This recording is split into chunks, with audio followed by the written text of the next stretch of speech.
За нэгдүгээрт сая арчилсан намаа сонгоцыг хурлын гишүүд маань яриад байна.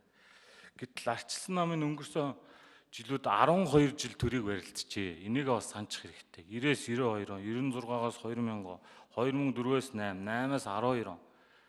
Тэгтэл хамаг бурууга одоо биднийх баг байсан, ардын намх их байсан гэдгээ болох хэрэгтэй. Дээрээс нь сая бидний өргөсөнд хангарахд байгаа. Улсын нийт иргэн улсын эрх ашигын төлөө бид ажиллана гэсэн. Тэгээд энэ хямралын үед онцгой байдал зарлж ажиллана гэж манай намын мөрийн хөтөлбөрт байгаа асуудлаа бид шийдэх гэж нийгмийн хямрал болох уу яах юм гэж бас ард иргэдэг муу юм руу төрөхөө болох байхаа хүлээстэй байх хэрэгтэй байна. За асуулт ерөнхий аудитороос асуумаар байна. Та 2012 оны 10 сарын 11-нд томилогчээ. Таныг томилогдож байхад эс Эрдэнэ гишүүн Монгол улсын ерөнхий аудитор бол улсын хурлын нүд чих болсон албаа гэж хэлжсэн байна. Мөн Эрдэнэ хот гишүүн төсвийн үр дүнтэй зарцуулалтын талаар та байнга нээлттэй ажиллах хэрэгтэй шүү гэж хэлжсэн байна. Энэ үгнүүд та энэ ажлынхаа хугацаанд хэрэгжүүлсэн үү? Өнөөдөр нь гишүүдийн маань асуугаад байгаа энэ эдийн арчилсан намын гишүүдийн маань асуугаад байгаа эдийн засаг сайн байгаа болж байгаа. Та нар юм авчоод муугаар хараад байна гэдэг энэ мөнгнүүд нь байгаа юм бол та байгаа гэж хэлээд өгөөч. Байгааг нь бас энэ сангийн яамны ажлын хэсгүүд маань харахгүй байгаа юм шиг байна. Тэн дээр албан ёсны асуултанд хариулт авъя. Дараа нь энэ гишүүд маань энэ дэлхийн хямарснаас болоод бид хямарчлаа гэдэг. Дэлхийтэй харьцуулахад бид нар бүр жижиг гин шүү дээ манай эдийн засаг чинь. Тэгэд би 2009 оноос хойш төсөв баталгаатай холбоотой дүгнэлтүүдийг уншлаа, танилцлаа. Энэ төсвийн сахилгаваад хариуцлагын талаар дандаа байх юм. Тэгэд энэ дээр одоо та яг энэ төсвийн олон удаагийн хууль зөрчсөн сахилгаваатыг алдагдуулахад ямар байгууллага, ямар албан тушаалтай оролцсон юм бэ? Энэ дээр та нэг асуулт хариулаач гэж байна. Хоёрдугаарт нь сангийн яамны ажлын хэсгээс байдал хүнд байгаа бүгд мэдж байгаа. Энийг засах гэж явж байгаа. Сайдуу солигдож байгаа нь үнэн. Гэтэл сангийн яамныг авч явдаг газрын дарга ажилчид маань тогтмол ажил заарч ирсэн. Гэтэл яагаад энэ 2009 оноос хойш энэ төсвийн хилцэх болгонд энэ төсвийн сахилгаваатыг сайжруул гэдэг дээр ямар байр суурь баримталж байсан бэ? Энэ тодтголын үеэр төсвийн үр ашгийг сайжруулах үүдлээр зардал хасах талаар ямар шинэ ажил хийж байгаа вэ? Дараагийнх нь энэ онцгой албан дотор нэмсэн пивний татвар яагаад онцгой албан дотроос хасагдчихваа? Энэ бодлогын хувьд онцгой албан татвар нэмэх гэж байгаа бол тэр нь урддаг юм уу? Зарим нэг өөр нэг нэр томьёоноосоо болоод зарим нь хасагдчих юм уу гэдгийг асуумаар байна. Гуравдугаарт нь энэ төсөв цуугаад байгаа төсвийн хөрөнгө оруулалтын барилга цэцэрлэгийн төрийн өмчт байгууллагын 1 м квадратын дундаж өртөг яг хэд байгаа? Дунджаар 1 м квадратын одоо энэ төсөв цуугаад байгаа өртөг хэдэн хувийн ялгаатай байгаа гэдэг дээр энэ гишүүдэд нэмэлт мэдээлэл өгөөч гэж хүсэж байна. Тэгээд сангийн яамныхан маань аль ч үед Монгол төрийн төлөө, эх орныхоо төлөө, албан тушаалтныхоо төлөө ажиллаж явах ёстой. Төрийн ад багчинд хангар өгсөн ёс зүйтэй авах ёстой. Хамгийн төсөвтэй холбоотой мэдээллүүдээр тэр сүүлийн 9 оноос хойш гарсан бүх мэдээллийн сони хэвлэлээр байгаа эмэгтэйглийг их хурлын судалгааны албанаас авсан дээр үзэхэд хамгийн сүүлд Бачаргал гэж хүн ёс зүйтэй л үг хэлсэн байлээ шүү. Хариуцлагатай мэдгэл хийж ирсэн юм байл. Гэтэл одоо та хэд маань энэ удаагийн тодтгол дээр нэг хариуцлага ёс зүйг баримтлаад ажиллаач гэж хүсэх байна. Баярлалаа. За хариулъя. Ерөнхий аудитор Зангад хариулъя. 84-р микрофон.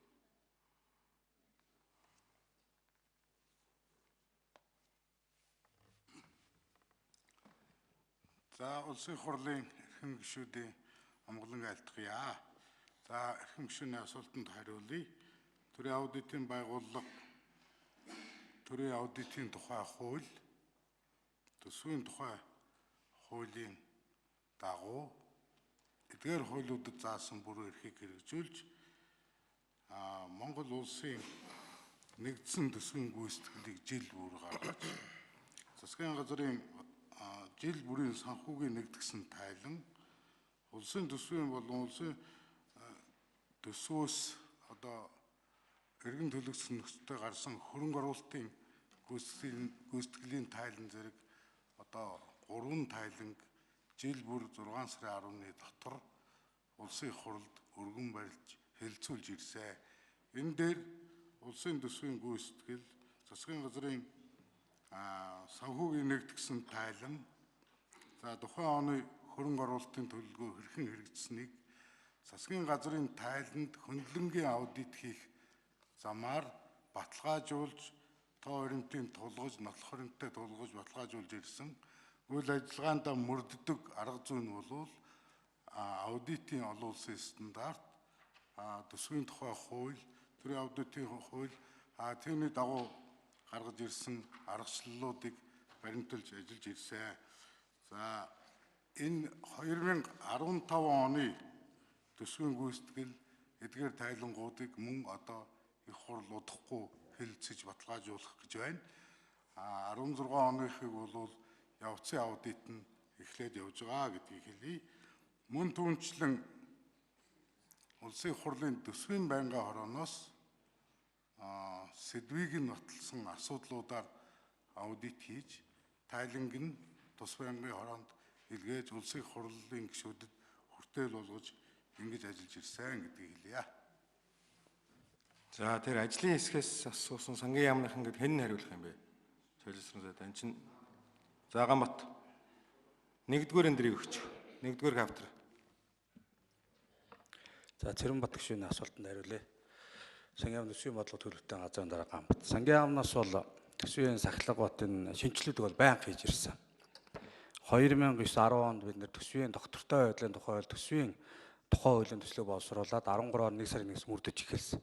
Энэ хууль маань төсвийн доктортой байдлын хууль ялангуяа төсвийн сахилга батыг ерөнхийдөө нэлээд хатуу баримталсан ийм хуулиудыг бол бид нэгээд 13 оны 1 сарын 1-ээс үйлчлээд энэ хууль өнөөдөр ингээд үйлчлээд явж байгаа. Энэ доктортой байдлын хуулийг бид нар яг тусгай шаардлагуудыг мөрдөд явах юм бол бид нар төсвийн сахилга бат ингээд алдагдахгүй ийм нөхцөл байдалтайгаар ингэж орсон. Энэ дээр бүр хариуцлагын заалтыг нь бол тодорхой оруулж өгöd улсын хурлаар батлагдсан хэрвээ төсвийн алдагдлын хэмжээг хэтрүүлсэн бол засгийн газар огцрох хүртэл ийм хариуцлагын хэмжээг ингэж боловсруулж ингээд сангийн нас ингэж ажиллаж ирсэн. Дараагийн тэр үнд учрал гишүүний яснээр нормативтэй холбоотой асуудал сангийн яам удаа дараа тавьж ирсэн.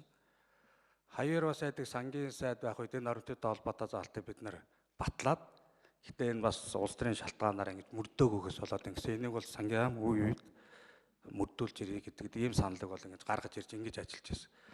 Төсвийг сангийн яам боловсруулад засгийн газар танилцуулаад улсын хурлд ингэж өргөн мэдээлдэг хуультай. Сангийн яам аль болох орлогыг бид нар бодиттой төлөвлөхийг боддог, аль болох эрсдэлтэй тооцох ингэж зорддог. Өнөөдрийн маань бидний хувьд бол нөхцөл байдал улс төрийн шалтгаанаас болоод бид нар орлогын талдаа бол бид нар эрсдлийг бүрэн тооцож чадаагүйс болоод зарлагтаа хөтлөгдсөн бид нар орлогыг ингэ төлөвсөөс болоод ийм хүнд байдлаар бол орсон. Удаа дараа бид нар бол энэ асуудлаар яг тухайн үед шат чадандаа бол ийм асуудлыг хэлжсэн. Төсвийн танилцуулган дээр бол бид нар эрсдлүүдийг бол жил болгоны төсвөөр оруулж явж байсан. За гишүүд асуулт асууж